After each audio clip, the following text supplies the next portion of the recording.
Okay.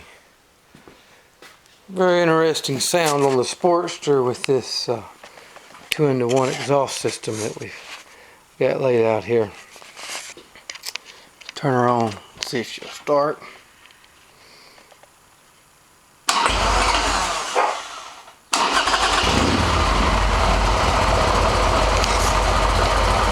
Not been able to get the tack to work right on this thing yet.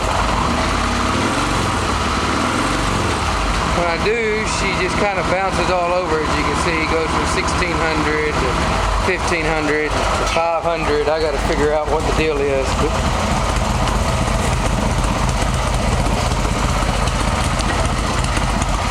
nice quiet sound for a Harley Davidson. I like the pipe. I actually like the look. Should work well for the dual sport. Sits up nice and high.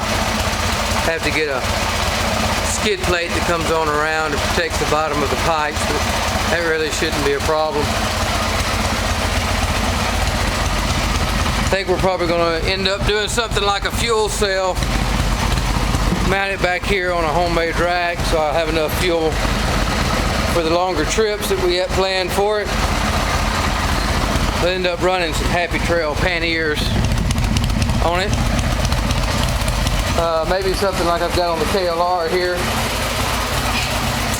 or possibly one of the ones I've got over here in storage. These panniers have been all over the country and a few countries outside the United States. They've held up well. I've got 100,000 miles on those sets right there, maybe a top box or so. But anyway, here's the old Sportster. Sounds nice. She actually revs up good, unlike she did with the stock pipes. Quick revving little bike with a good scavenging exhaust system. Probably end up doing something with a Forest Service approved spark arrestor on it. Coming along nice. Still have a little bit of wiring left to do. Got to get the brake switch mounted up, but I got a new brake line coming in. We'll wait on that to come in. Woody did a good job on the wheels. Nice brake setup. Order stopped me well. So here we are. Probably about halfway through with this deal. Olin Shock should be in sometime next week, but I won't be around to catch them. I do like this highway dirt bike setup here where I've got room for my switches and I'll be able to put all my dash lights right through here. It gives me high beam and neutral and the indicator lights. I've got the hook up there, the power lit, and I'm going to end up putting a control here for the heated grips. Probably some type of thermostat there. There's the clutch.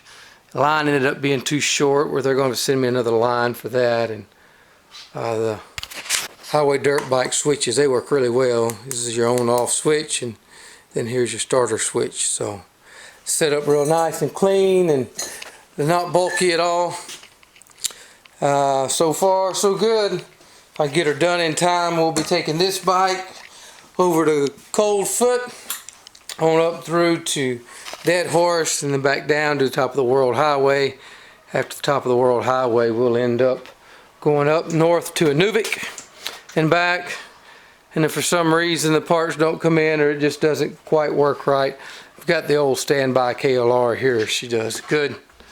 She doesn't quite have the travel the Sportster's going to have, but she's got more than most, running 11 inches up front and 10 inches out back.